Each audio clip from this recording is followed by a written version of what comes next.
Hermanos, les saludo en el amor de nuestro Señor Jesucristo para dar inicio a un nuevo estudio, la continuación de Apocalipsis, capítulo 13, el que nos corresponde ahora. Vamos a pedir la dirección de nuestro Señor por medio de la oración. Les pido me acompañen.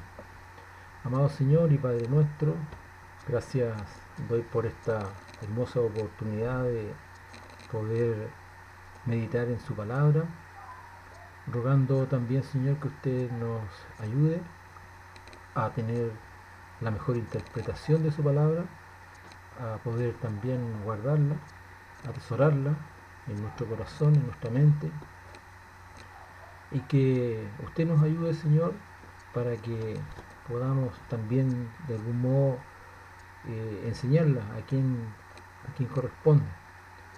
Ruego por cada uno de los hermanos que están escuchando este estudio y que nos proporcione, Señor, todo lo que necesitamos para llevar a cabo este tiempo hermoso que usted nos da. Se lo pedimos en el nombre de nuestro Señor Jesucristo. Amén. Bien, hermanos, este capítulo 13, comenzamos ahora el capítulo 13 de Apocalipsis, y este capítulo 13 nos presenta dos nuevos personajes, sumados a los ya vistos en el capítulo anterior, 5 personajes vistos en el capítulo anterior, y totalizan 7 personajes que decíamos eran importantes de identificar y que han ido apareciendo después de sonar la séptima trompeta. Vimos a 5 en el capítulo anterior, como decíamos, y que son la mujer, que representa al pueblo de Israel, el dragón escarlata, que figurativamente es Satanás. También vimos al niño de la mujer, que es Cristo, afirmando además su procedencia del linaje judío. También pudimos ver a otro personaje, a Miguel, que es el arcángel, y también el remanente, y que se refiere a los 144.000 fieles judíos. Bueno, el capítulo 13, aquí Juan nos presenta los dos últimos personajes. Uno es la bestia que sube del mar, y este personaje encarna un poder político, pero también es una persona, que lo vamos a ver durante los 10 primeros versículos. Va a estar allí presente ese primer personaje de este capítulo, eh, denominado la bestia, la primera bestia. El otro es la bestia que sube de la tierra, y este será un líder religioso, que lo vamos a comenzar a ver a partir del versículo 11 hasta el 18 de este capítulo 13. Vamos a dar lectura entonces a los dos primeros versículos de este capítulo 13, y que dicen así: Me paré sobre la arena del mar y vi subir del mar una bestia que tenía 7 cabezas y 10 cuernos, y en sus cuernos 10 diademas, y sobre sus cabezas un nombre blasfemo. Y la bestia que vi era semejante a un leopardo, y sus pies como de oso, y su boca como boca de león. Y el dragón le dio su poder y su trono y grande autoridad. El apóstol Juan aquí habla en primera persona, y bueno, en los manuscritos más fiables, los manuscritos más antiguos, la manera de referirse aquí es más bien se presenta como él se paró, ¿ya?, sobre la arena del mar, porque dice el versículo aquí en nuestras Biblias actuales, dice me paré sobre la arena del mar, pero lo correcto es decir él se paró sobre la arena del mar. ¿Y quién es el él? Nosotros ya hemos estado viendo desde el capítulo anterior, en el capítulo 12, este él, ¿ya? Y ese él es el dragón escarlata, que es Satanás, y que ha sido echado de la presencia de Dios. Ahora, ¿quién hace salir del mar a la bestia? Bueno, este que hace salir a la bestia del mar es Satanás, ¿ya? Ahora, el mar en las escrituras normalmente es un cuadro que representa a las naciones del mundo, a toda la humanidad, y se la describe como un mar agitado, o sea, como una civilización, como una humanidad en convulsión, agitada. Ahora, esta bestia es una persona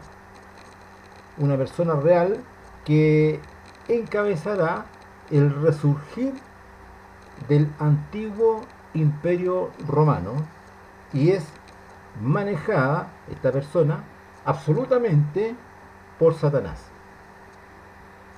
quien además le habrá de entregar o de dar el poder del mismo Satanás. O sea, este personaje, esta bestia, que es una persona, será una persona que tendrá un gran poder que será otorgado por Satanás. En el versículo 2, nosotros podemos apreciar que el leopardo es una alusión metafórica a la antigua Grecia, que también lo menciona o lo describe Daniel en el capítulo 7, versículo 6. El oso representa al antiguo imperio de los medos y los persas, utilizado también por Daniel, ocupado también por Daniel en el capítulo 7, versículo 5. Y el león, esta metáfora corresponde al antiguo imperio de Babilonia, descrito también por Daniel en el capítulo 7, versículo 4. Ustedes pueden en sus casas más adelante revisar esas citas bíblicas para que podamos avanzar. El versículo 3, vamos a dar lectura, dice lo siguiente: vi una de sus cabezas como herida de muerte, pero su herida mortal fue sanada, y se maravilló toda la tierra en pos de la bestia. Este versículo en particular ha llevado a muchos a pensar que Satanás en un momento dado hará resucitar a la bestia de los muertos. Muchos han pensado en eso. Lo cierto es que Satanás no tiene ningún poder para resucitar a los muertos. Solo el Señor Jesucristo, solo Dios, tiene el poder de dar la vida, como lo señala Juan, capítulo 5, verso 24. Y lo vamos a leer. Dice Juan en su Evangelio, en el capítulo 5, verso 24, que dice lo siguiente: de cierto os digo, el que oye mi palabra y cree al que me envió, tiene vida eterna, y no vendrá a condenación, sino que ha pasado de muerte a vida. Solamente el Señor Jesucristo es el que tiene el poder de dar la vida, como así también de quitarla. Otros interpretan que la resurrección allí mencionada es la de la antigua Roma, pero lo cierto es que Roma jamás ha sido muerta, jamás ha sido destruida. Y por otro lado, no puede haber una resurrección de un hombre perverso, un hombre malo, incrédulo, antes de presentarse ante el gran trono blanco. Antes de que eso suceda, ninguna persona incrédula o malvada, digamos, eh, tiene la posibilidad de ser resucitado. El versículo 4 nos señala lo siguiente: y adoraron al dragón que había dado autoridad a la bestia, y adoraron a la bestia diciendo: ¿quién como la bestia? ¿Y quién podrá luchar contra ella? Este será el momento supremo para Satanás. Él anhela fervientemente ser adorado por todo el mundo, por todas las personas. Y todo el mundo en ese momento le adorará. En el periodo ese de la gran tribulación. Ahora, pongámonos a pensar, hermanos, si el Espíritu Santo se apartara de este mundo, ¿qué sucedería? Si el Espíritu Santo que mora en usted, que es creyente, en usted que ha recibido a Cristo en su corazón, y que es el que nos fortalece, y el que es el que nos ayuda, y al cual hemos recurrido en este momento para que nos ayude a entender la palabra que estamos estudiando. ¿Qué sucedería si el Espíritu Santo en algún momento dado saliera de este mundo y ya no nos estuviera protegiendo? Muchos de nosotros quizás en esas circunstancias, viviendo esos tiempos, viviendo esas situaciones, quizás neguemos al Señor, quizás dejemos al Señor de lado, aludiendo quizás a que es necesario hacerlo, porque de lo contrario mi vida, mi familia, mi todo estaría grandemente comprometido. ¿Sí? Es como para pensar qué es lo que podría tal vez ocurrir. Y los que hemos recibido a nuestro Señor Jesucristo, tal vez entremos en una situación muy compleja, muy difícil de en estos días definir con una verdadera realidad. Pero avancemos al versículo 5, hermano, y que dice: también se les dio boca que hablaba grandes cosas y blasfemias, y se le dio autoridad para actuar 42 meses. Durante 3 años y medio, el poder del anticristo será imbatible. Y como dice el versículo 5, se le dio boca para que hablase grandes cosas. En la actualidad, en estos tiempos, el poder del hablar, la capacidad de el poder hilvanar palabras, la capacidad de poder disuadir a muchas personas a través del hablar, es un gran poder en este momento. y es una capacidad enorme de manejar no solamente las personas, sino que también situaciones, y manejar gobiernos, manejar países, naciones. Y este es un gran poder que se le va a dar a este personaje durante 3 años y medio, que serían los 3 segundos años y medio de este periodo de la tribulación que consta de 7 años. El versículo, vamos a leer de aquí desde el versículo 6 hasta el 10, hermano, y que dice lo siguiente. Desde el 6 dijimos hasta el 10. Y abrió su boca en blasfemias contra Dios, para blasfemar de su nombre, de su tabernáculo y de los que moran en el cielo. Y se le permitió hacer guerra contra los santos y vencerlos. También se le dio autoridad sobre toda tribu, pueblo, lengua y nación.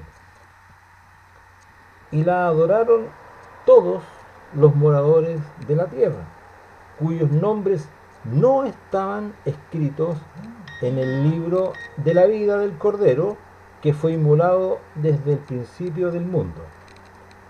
Si alguno tiene oído, oiga. Si alguno lleva en cautividad, va en cautividad. Si alguno mata a espada debe ser muerto. Aquí está la paciencia y la fe de los santos. Los que son verdaderos creyentes,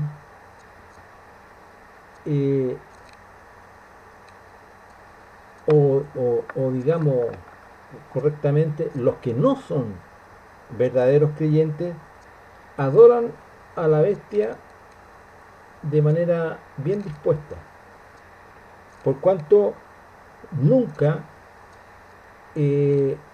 confiaron en Cristo. Sus nombres nunca fueron escritos en el libro de la vida, en el libro de la vida del Cordero. Y por cuanto sus nombres no se hallan entre los redimidos, son entregados al error. No quisieron creer la verdad y ahora creen en una mentira. ¿Cuánta gente, hermano, nosotros conocemos, todos nosotros conocemos, de personas que se han negado a creer la verdad de Cristo, la verdad de Dios? Y lejos de negarse a creer en la verdad de Cristo, han preferido acercarse a cosas que para nosotros evidentemente son una mentira. Son, además, decimos nosotros, una burda mentira. Y personas que, muchas que nosotros conocemos con una gran capacidad intelectual, incluso una gran preparación académica, muchos de ellos, sin embargo, se dejan envolver por las mentiras actuales de este mundo. Y esa gente, en esos tiempos, van a ser aún entregados al error. Y como decíamos, no solamente van a negarse a creer a la verdad, sino que van a disponerse a creer en la mentira. Muy por el contrario, se van a autoengañar. Ahora, la certeza, para comentar un poco lo que dice el versículo 10 con respecto a que si alguno lleva en cautividad, va en cautividad. Si alguno mata a espada debe ser muerto. Y dice la palabra aquí, aquí está la paciencia y la fe de los santos. La certeza de que Dios ha de castigar a los malos, sostendrá la fe de los perseguidos durante esos tiempos de la gran tribulación. El versículo 11 dice lo siguiente: después vi otra bestia que subía de la tierra y tenía dos cuernos semejantes a los de un cordero, pero hablaba como dragón. Bueno, hemos dicho que el mar simboliza las naciones del mundo, a todas las naciones del mundo, a la humanidad. Eso es lo que simboliza el mar.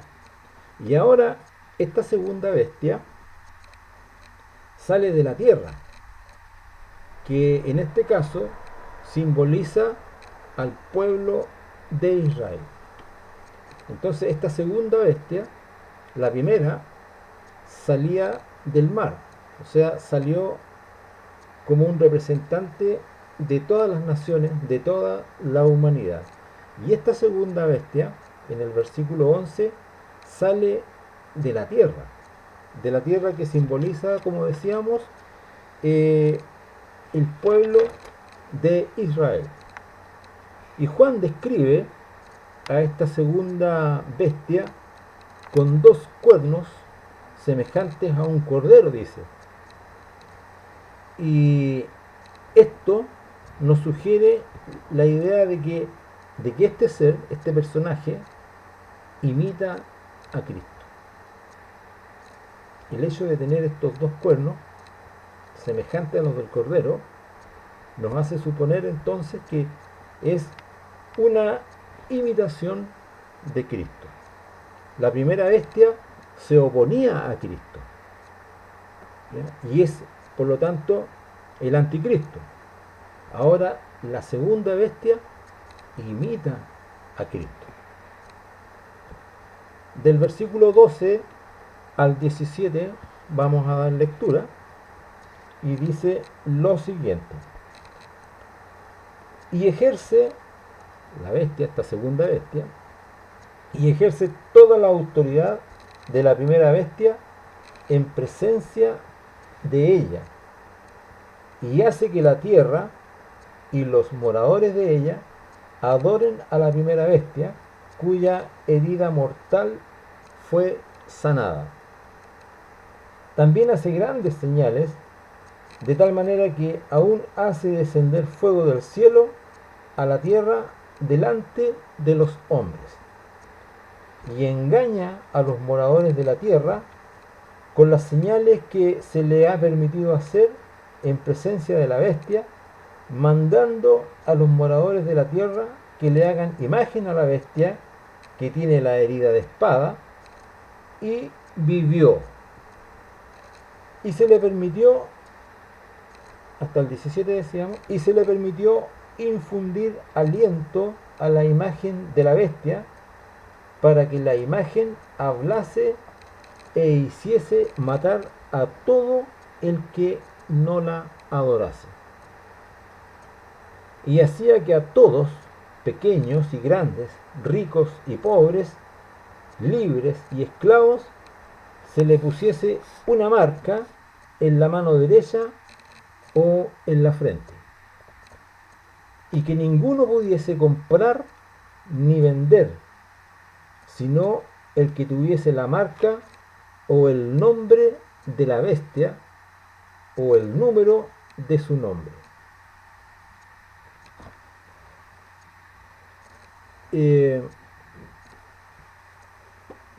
Aquí nos dice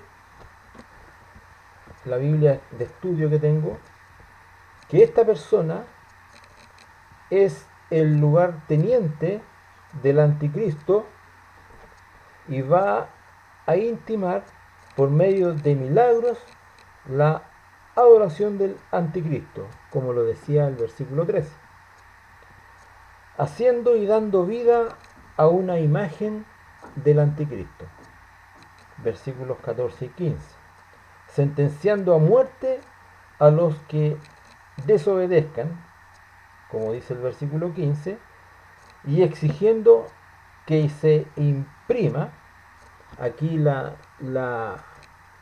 el comentario de la Biblia que tengo es una Biblia antigua y habla acerca de imprimir, de hacer una marca por medio de rayos láser, dice.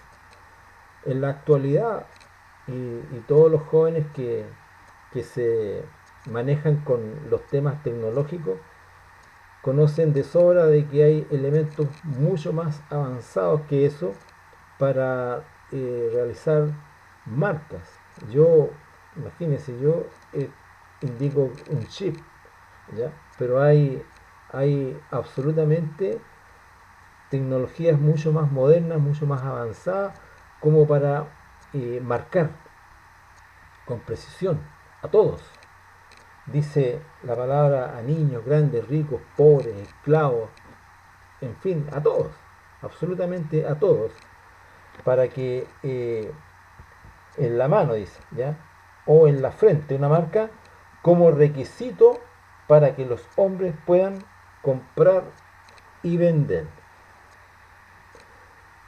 En la actualidad, en nuestros tiempos, nosotros ya tenemos gran experiencia del caos que significa no poder adquirir los elementos básicos, los alimentos, por ejemplo, lo más básico que necesitamos.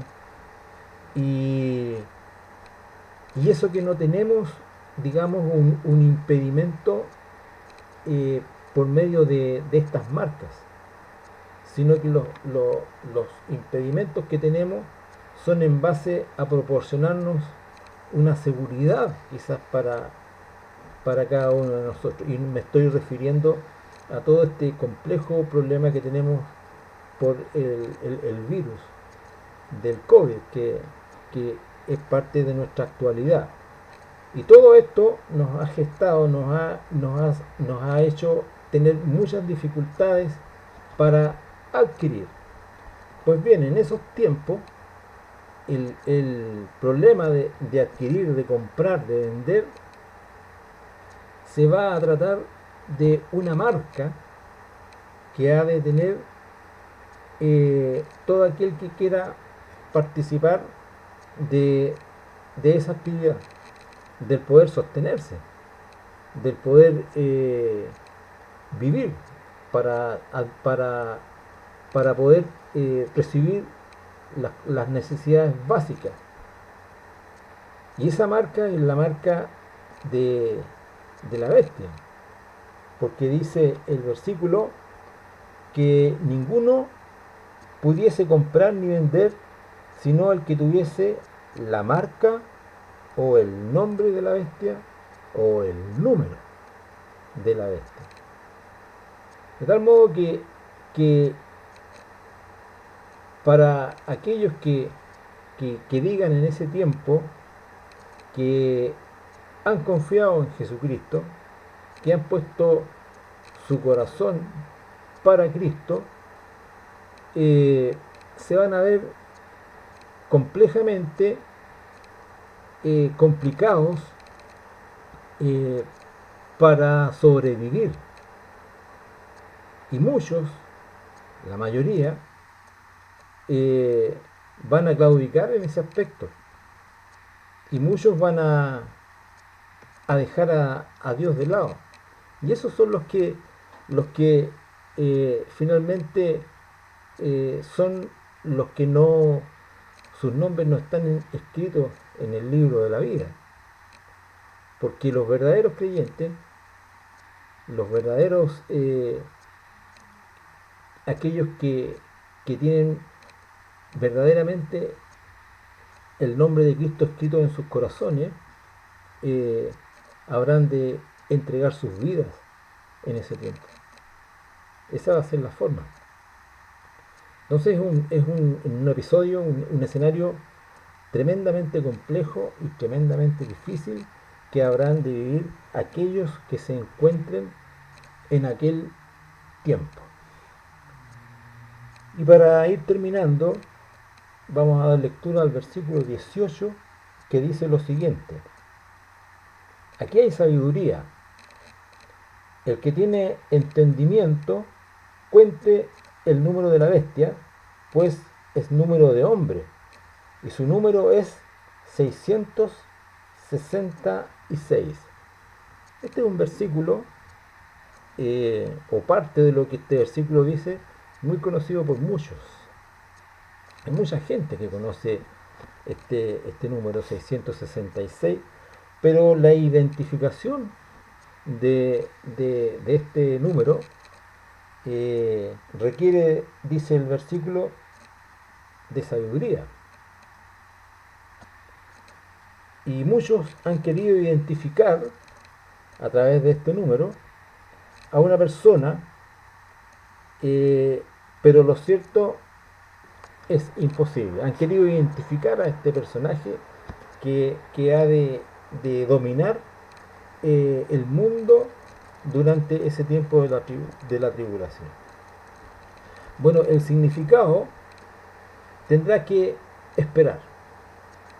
Nosotros no tenemos ninguna posibilidad, ni a través de la Biblia, de poder identificar, por lo menos en este tiempo, ese número y ese personaje.